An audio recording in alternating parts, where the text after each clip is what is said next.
praat bietjie oor grondontledings. Kom ons begin met die basis. Dis my dom opinie. En dan gaan jy nou as 'n dom boer, gaan ek jou nou 'n paar vragies vra. Ons kan nie net besluite neem of ouens se opinies vat om te boer nie. Ons moet dit baseer op iets.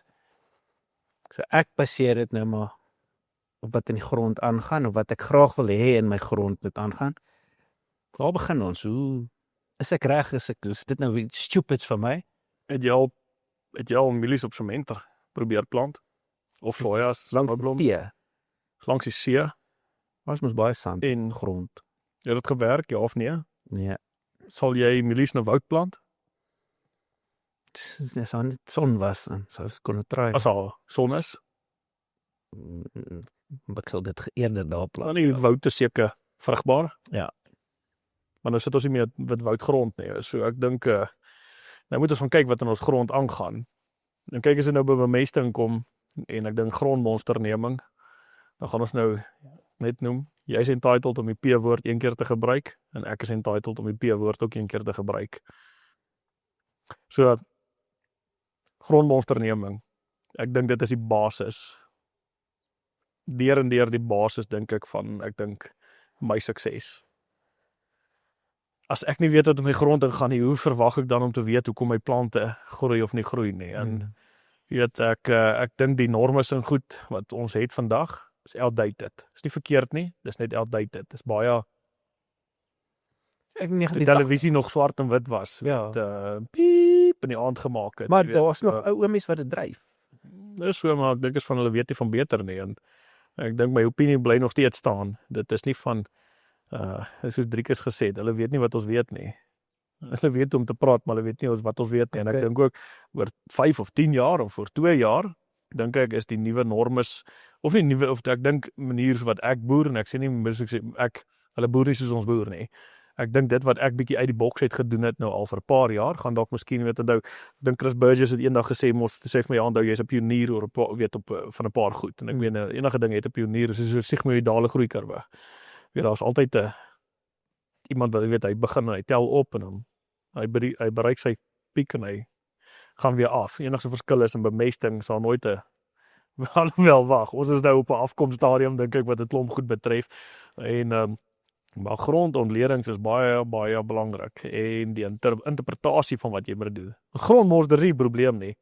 Of is maar hoe neem jy hom? okay, ja, kom ons gaan soontoe. Hoe neem jy hom? Reg. Nee, jy moet hom reg neem. Ek dink en jy doen dit ook. Ons 1 punt, Herhaalbaarheid. 8 of partykeer meer punte reg rondom jou GPS punt wat jy neem.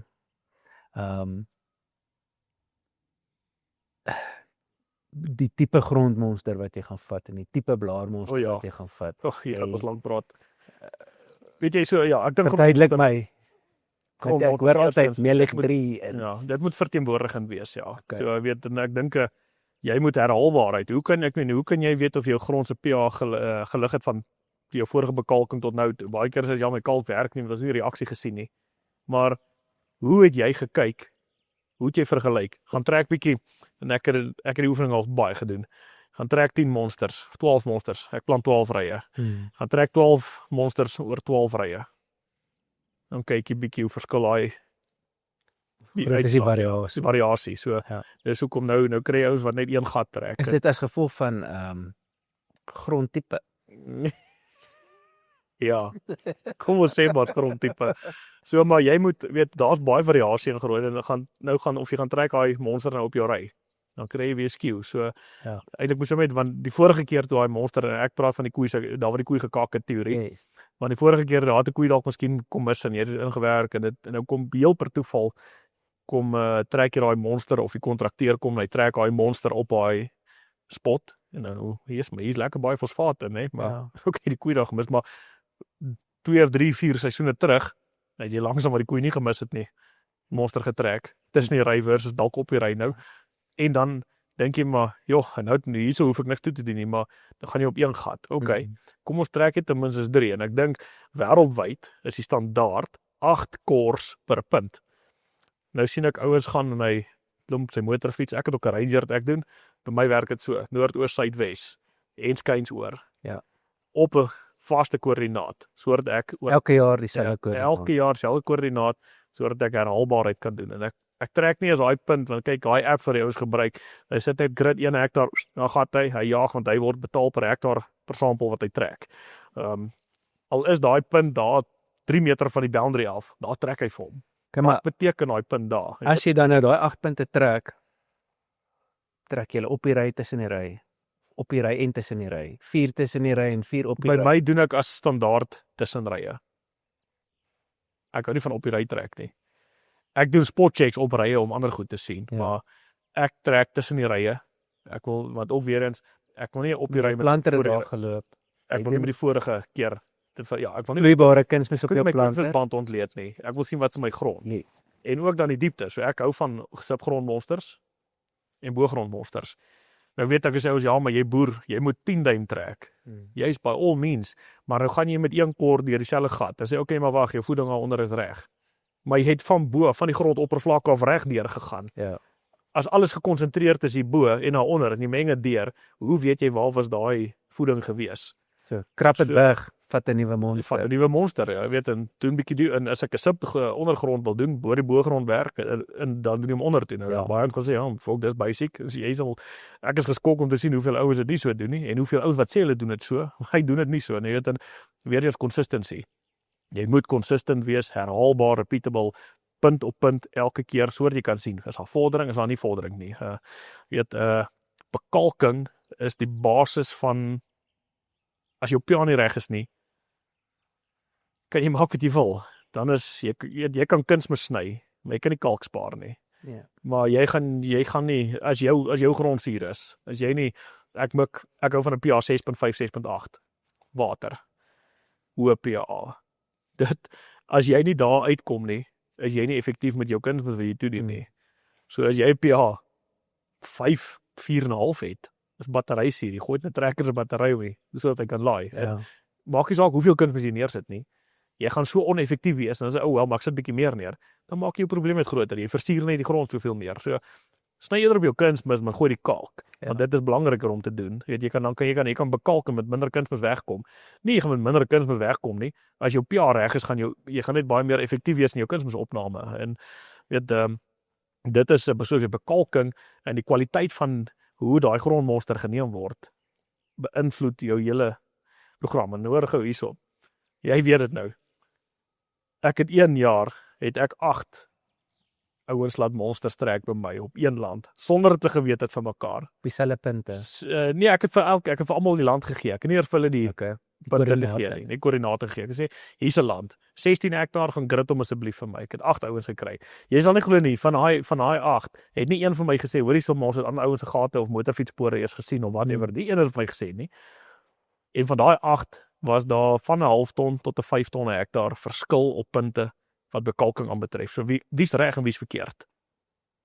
Sê jy vir my daai. Weet jy wat jy natuurlik besluit op my punte? Want dit was vir my vir die een wat ek gevat het, want ek het geweet my punte was herhaalbaar gewees van vorige seisoene af. So maar die standaard ou gaan die goedkoopste die ou wat die goedkoopste is op Extractie. grondmonsters trek. Nommer 1 vat. Hoe werk daai ou? Hy stop. Hy jaag sy hektare af. Hy kom toets gou by jou, maar hy wil so 2 of 300 hektare 'n dag toets. So hy vat net 1 punt elke GPS spot waar hy stop. Trek net op een plek, jaag na die volgende een toe en dis hoe hulle die data versamel. Okay, vir 'n ou wat dit nog nooit gedoen het nie, is dit beter as niks. Weereens Maar vir 'n ou wat dit al vir 10 jaar doen, ervaar. beteken dit niks nie. En ek dink ook die ekstraksiemetodes. Ek dink Melieg 3 is maar wêreldwyd. En kyk, ek gaan nou nie die tegniese deel tussen die verskillende ekstraksiemetodes en goed nou verduidelik nie. Ek dink ja, is tyd vir dit nie. Ons gaan 'n dag episode kan dit moet doen, maar ek verkies 'n Melieg 3 net omrede die verhoudings en goed waarmee ek werk, waarmee Kevin werk, waarmee David Hula werk, waarmee Alex Herrel werk, al daai ouens werk, gebruik 'n Melieg 3 Want die verhoudings op mikroelemente en goed is afhanklik van, jy weet die verhoudings wat so rondgegooi word, is afhanklik van 'n melieg-3 ontleding, weet. Ek meen as jy gaan DTPA en goed gaan doen op mangaan. Well done, teken absoluut fokol. Dis sê jy 'n norm het, maar jy kan nie, daar's 'n norm vir 'n stryd, maar jy kan nie verhoudings, weet, en daar gaan ouens wat wees, ja, maar ons het norms vir dit. Wie wat by all means. Ek dink 'n melieg-3 ontleding is net die rigting om te gaan. Ja. Dan kan ons appels met appels vergelyk. Appels met appels vergelyk. En die goeie ding is ja, appels met appels, herhaalbaar en by dieselfde laboratorium. Ek meen ek hou van Envirotech. Ek voel hulle is baie consistent in hulle uitslaa. Ek stuur my goed soontoe en ek weet as hy van hulle afkom, ek gaan nou nie hulle met laboratorium B of laboratorium C of so vergelyk nie, want dan sal skep jy weer variasie, jy weet, so die ekstraksiemetode, ek hou van 'n melieg-3. Ek dink net dit is 'n ouens wat nie verstaan of doen of weet nie, heel moontlik omdat jy sien, en ek het nou die dag 'n artikel gelees oor wat die ouens juist praat oor dit, en dink ek maar wie wat, die kwaliteit van die monsterneming beïnvloed dit wat jy wil doen. So as die monster swak geneem is, garbage in, garbage out. So dan kan jy nie die ekstraksiemetode penaliseer nie. Dit is eintlik 'n manier hoe die monster geneem word. Want daai is een, ek sien nou die aand 'n kommentaar op Facebook van, ek dink een van die beste landboukundiges in die wêreld, en hy sê ook hy het 'n Wintex 1000 en dit is een van daai masjiene wat die outomaties die monsters vat. Ek het niks teen dit nie. As jy dit wil gebruik, by all means, gebruik dit, maar sy opinie was net, hy breek eerder sy rug met manual labor as wat hy daai tipe ding doen, want hy wil met as hy die probe trap, wil hy sien dat daai probe is waar hy is. En weer eens is 'n kwaliteit akkuraatheid van grondmonsterneming, weet, so dit is weet daai tipe goed, maar as jy happy is met daai, daar's weet doen dit. Maar vir my, ek's 'n dom ou. Ek gaan nie daai rigting nie. Maar ek dink jy wil spotchecks doen of so. Weet, elke ding in die lewe het sy plek. Weet, Coke daar, Pepsi daar, alles het 'n plek. Ek persoonlik hou net nie van dit nie. Ek hou van by my my plaas doen ek 'n melieg-3 en ek vat self daai monsters met die voet. Elke keer, ek hou van 'n 6 duim diepte met my met die dieptes, die dieper dele wat ek dit vat, en weet jy, daai data kan ek bymekaar hou en ek kan begin al daai goed vat uit daai grondmonsters en ek kan dit begin koppel in opbrengste ook goed. En ek kan begin, wat maak opbrengs? Want geen planter maak opbrengs nie, niemand maak opbrengs nie, niks. Nou as een nou, die liewe Vader maak opbrengs, maar jy beskerm opbrengs. Jy hy sakkie saad oopmaak en hy gaan grond toe, as jy hom in die grond gooi, sorry, maar dis die eerste ding waarmee hy kontak kom, is die grond. Baie ouens koop blaarvoedings nog voordat hy geplant het, hoe weet jy wat gaan hy kort? Jy weet so, dis hoekom ek dink grondmonsters is verskriklik belangrik. Okay, so om dan terug te kom by jou besluitneming nadat jy daai grondmonsters gedoen het en wat jy nou gesê het oor ons die verouderde benadering wat ons het op kunsmistoediening en wat ons in Amerika gesien het. Dis dag en nag, nee. Daar's eintlik, hulle lag vir ons as ons sê nee, ons spuit 'n bietjie blaarvoeding van daai of hierdie mikroelement, kom ons noem dit vir nou 'n mikroelement, want eintlik is dit by hulle al nog 'n makroelement wat hulle bysit. Ek meen hulle sit van daai goed in gallonne vir die mielies by invoer of as deel van die vloeibare bemestingsprogram. Dit baat hulle nie eers om dit te spuit as 'n blaarvoeding nie. So hoe ver is ons agter met Nee, daar weet jy, ek dink daar's ons ligjare agter en ek dink daar's waar die meeste geleentheid seker het om ons mielieprys op te fok. Nog meer kan gebeur, maar ek dink het nie net daai komitee wat dit doen nie. Ja, ons kan dit ook doen. So en ek dink net die feit van die saak is dat ons is in Suid-Afrika nog steeds NPK gedreef. Ons kunsmismengsels, ek meen, almal bestel kunsmis word afgelaai op die plaas. Ja. Hoe vat jy 'n korrel en jy sit iets by 'n korrel?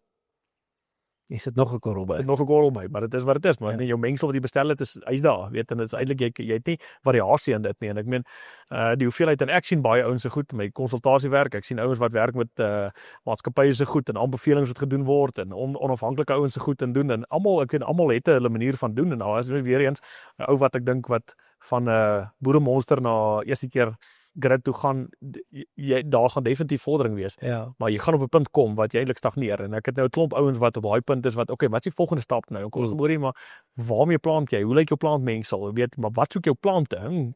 Ek weet niks. Hoekom het jy blaarmonsters gevat nie? Ja. Hoe kan jy weet of hoekom die grondmonsters gevat nie? Hoe weet jy nie? Wat is nie, maar ek weet en ek dink daar as jy gaan kyk na hoe die Amerikaners hulle benadering is en ek is bevoorreg om ek dink klomp ouens te ken wat hoë opbrengste maak. Nie veral nie net hoë opbrengste, maar as hulle maak hoë opbrengste omdat hulle goed weet wat hulle wat in as jy gaan kyk, ek dink ons te groot leemte in ons bemestingsprogramme.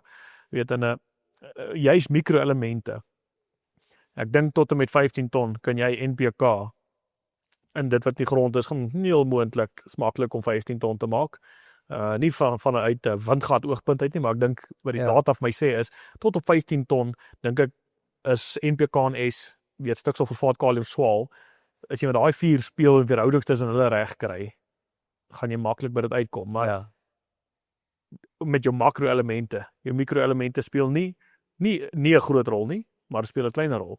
Maar as jy 15 ton verbygaan, is jou makroelemente die minste van jou probleme, dan is jou mikroelemente 'n baie groter probleem. Dan kom jy eintlik agter hoe belangrik daai klein bietjies is wat eintlik saam moet kom. En weet jy, dis daai van ook weet jy, 'n lepel gaan nie 'n laai graafse werk doen nie. Dan kom jy agter sekere goed en dan kom 'n Melick 3 ontleding in spel. Want dan kan jy begin sien, maar okay, hoor hierso. Okay, hier's reaksie op hierdie stroperdata.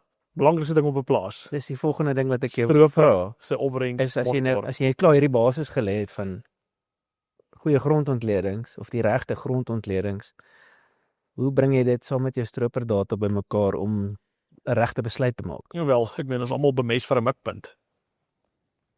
Ek is soos jy het 'n LGO, jy het 'n mikpunt, 5 ton, 10 ton. So jy bemest vir dit. Hoe bemest jy vir dit? Wel, jy weet my onttrekking is so en so. Maar hoe weet jy wat jou mikpunt? Want jy stroop tog. Ja. Dan sê okay, maar ek het nou 10 ton gestroop. Jou stroperkaart kleer dit in. Hy sê vir jou waar is die tendense? En daai tendense gaan jy met tyd na 3 of 4 jaar gaan vir zones identifiseer. Hoe akkuraat jou monitor is jou probleem. Maar jy soek daai variasie en volgens daai variasie moet jy bemest want dit is die mikpunt wat jy gaan kry. Maar as jy te sê as jy na 3 jaar 'n 5 ton area het, dit is 'n 5 ton nie. Jy moet nog steeds gaan kyk hoekom, wat is die limiting factor daar? Jy kan 10 ton potensiaal grond hê, maar om een of ander rede hou hy net nie water weens elevasie of so iets nie. Jy weet so in 'n stroperdata is die akkuraatste, is die ding wat elke 2 meter of elke meter vir jou kolletjie drop. En ek persoonlik glo nie in grond klassifikasie nie. Ek het een land hier by my laat klas 6 keer. 2 keer deur dieselfde maatskappy en hulle het my 2 verskillende opinies gegee. Ja. So ek sê nie dit is sleg nie, maar dit dra 'n 10% bydra vir my tot wat ek doen. Weet so, maar stroper monitor is 'n rapportkaart. Dit is wat jou tendense gaan uitwys, jou potensiale waarvoor jy moet bemest en dan moet jy bemest vir daai mikpunt van daai sone. Weet as jy 'n 5 ton sone het, gee hom 5 ton kunsmis. Want daai 5 ton sone raak nader aan 6 ton. Ja. En as jy 'n 8 ton het, gee hom 8 ton. Jou 8 ton moet jy 9 ton maak en jou 10 word 'n 12 en so voort. Jy weet en dis die basis vir my weet met presisie boerdery, die benadering, weet is begin by bemesting. Ek ken ouens wat inspring om stand varieer. Hoekom?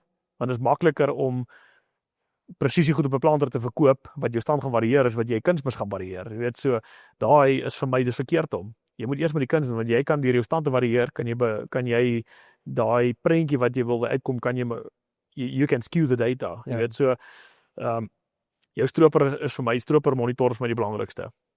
Hy moet net vir jou akkurate prentjie kan gee en soveel as moontlik data insamel. Hoe lank het jy gevat voor jy besluit het om varierend kunsmis en varierend saad stand te varieer? Ek het kunsmis begin. Ek het seker 5-6 jaar kunsmis gevarieer voordat ek saad begin varieer het. Ja. Want ek wou my stand nog dieselfde hou om te sien hoe reageer my grond op die varierende bemesting. So en as ek iets my planter moet afhaal, gaan dit my variable rate saad wees. Ja. Short drives en V-drives, ek half hulle af. Ek kan flat rate op saad sal ek mee kan oor die weg kom. Maar kunsmis wil ek varieer, want daar is waar van my die meeste ROI vandaan kom. Saad varieer dink ek is die cherry op die punt. Hang ook af van hoeveel variasie daar is, maar bemesting is belangriker as jou saad. ek daar's nou nog 'n ding van grond wat ons nou nog nie aangeraak het nie, en dis die microbiologie in die grond en die impak van jou bemesting. Goed, ek weet nie of dit dalk vir 'n volgende Nee, kom ons praat. Ons is nou daar. Kom ons praat nou, want ek moet vir jou sê wat ek by Kevin gesien het. Wat ek by Kevin gesien het is half hy boer met die mikrobes in die grond. As hy iets in sy grond doen, dan is sy eerste vraag, wat is die impak wat dit gaan hê op my microbiologie in my grond? Of dit kunsmis is, of dit gif is, en of dit enige iets, dis sy eerste vraag, en dit het menigte kere opgekom daarso is, maar wat is die impak van die microbiologie op my grond? So wat is die impak van ons bemesting op ons microbiologie, en hoekom is dit belangrik? Sout. As jy sout op jou tong sit, wat gebeur? Ek begin kwyl. Ja, en sout maak dood. Ek meen, glyfosaatsout, om onkruid dood te maak. Sout is 'n pes in die grond. Jou biologie is verskriklik gevoelig. So, dat jou biologie maak, dat jou voeding in jou plant kom. Nie andersom nie. Maar is dit nie die wortels? Want gou. Okay, hier's 'n uitdaging. Ek stel maar die uitdaging vir jou. Vat 'n sakkie 321 of 534 of net wat se kunsmis van wat se maatskappy jy dink dit is, nê? Dan gee ek vir jou die onttrekkings van Kevin en ek gee die onttrekkings van David Ola. Dan vat jy dit, jy gaan plant 'n put daar binne in. Jy sit genoeg kunsmis daar neer en dan kyk jy vir my of jy daai opbrengs gaan maak of jy mielie gaan kry dit uit. Dis nie die kunsmis wat maak dat jy opbrengs kry nie. Ja, dis deel van dit, maar dis die biologie wat die kunsmis met omskakel, bruikbaar en dan in 'n genoegsame, een van die goed wat Maurice Du Plessis, grondvrugbaarheid, my in Potch geleer het daai tyd, is wat is die definisie van grondvrugbaarheid? Weet, dis die vermoë van grond om voeding in 'n plant in 'n genoegsame tempo in die plant te voorsien aan die plant om opgeneem te word. En ek dink dit is ook waar Kevin hulle biologie hier by ons, wat maak opbrengs? Dierkalk op 'n planter en kunsmis, ja. Ek gooi meer kunsmis, hoe meer opbrengs. Kevin en sy merkgroep, die ouens daar, sny op hulle kunsmis. By my, ek doen met 'n 5.5 ton bemestingstroop of 10 ton average. Ja. Ek dink by jou het ons gesny op kunsmis ook, ek weet nie hoeveel nou al nie.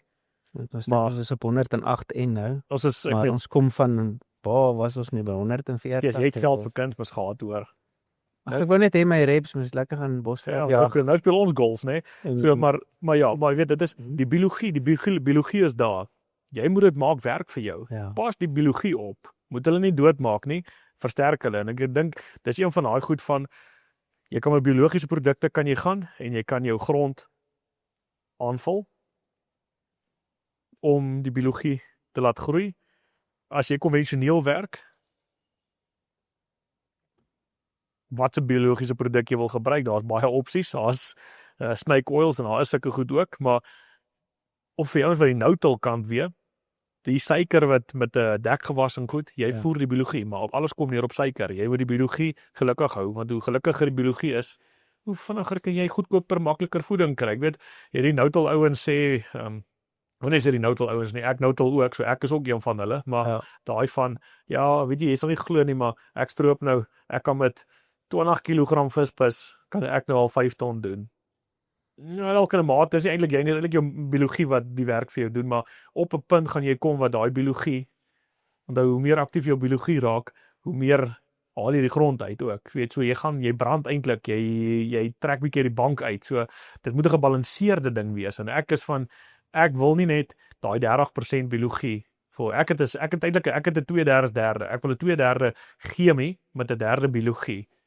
En as ek die chemie kan minder maak en die biologie meer maak, ja. Maar huidiglik, ons het nie daai produk in Suid-Afrika om dit te kan doen nie, maar die biologie het vir my 'n groter invloed op opbrengs maak as wat die chemie is. Maar ek kan nie die een vir die ander een los nie, maar om daai sweet spot te vind, dit is vir my die belangrikste om om daai balans te kry. Wat ek opgelet het by Kevin is, en hy doen striptil, hy doen no-till, en dan sy konvensioneel. Maar sy microbiologie is in al 3 gevalle amper ewe gesond gewees. Want ek dink hy het net 'n bietjie 'n ander benadering vir konvensioneel, gaan hy bietjie meer kalkoen mis daar uitgooi. Maar as jy gaan staan in daai lande, ek meen toe ons daar was, jy staan in die mielies, Jy kan nie sê dit was 'n striptilland of 'n no-till-land. Jy kon nie onderskei nie. Ons kon nie onderskei nie, want kan nie alles was weggebrand. Die mikrobe lewe is so aktief daar, alles is benut, alles is in die grond in gee ons en eintlik moet hulle net nog gevoer word. Jy voer eintlik net die mikrobes en hulle gaan die werk doen. en hulle gaan die werk vir jou doen, maar ons moet daar kom en ek dink daar is mikrobes en dit hang daar ek wil nie sê dis waar grondklassifikasie dalk kan inkom nie, maar jy het, vir jou grond gaan daar 'n spesifieke groep mikrobes wees wat gelukkig is daar, gelukkiger is in ander grond. In die sandgronde gaan jy weer ander goeters kry. So ek dink nie ons moet noodwendig die populasie probeer verander nie. Jy moet net daai positiewe populasie kry om vir jou die werk te doen, want hy aard daarso. Wat is ek verkeerd as ek dit sê? Nee, jy's stupid, as ek nou weer dom. Daai sal jou mikrobe populasie sal bepaal word deur dit wat jy plan daarso. So kom ons som hierdie ding net op of kom op punt en ek weet daar's goed soos hy nie tests en goed en ek dink dit is 'n baie goeie toets om te doen.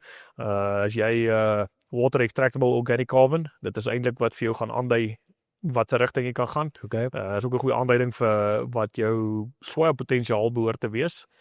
En so daar's 'n klomp toetse en goed om te doen. Hou net by konstant by die wat werk en as dit kom by aanbevelings, moenie net enige tweede hou. Try bietjie self 'n bekalking doen. Herhaalbaarheid 3, 4, 5 jaar of 2, 3 bekalkingsseisoene. Kyk hoe reageer dit en kom ek sluit af met hierdie doutjie nou. Ek dink ek het jou ook al gewys nou, die ouens in die mielimeesters.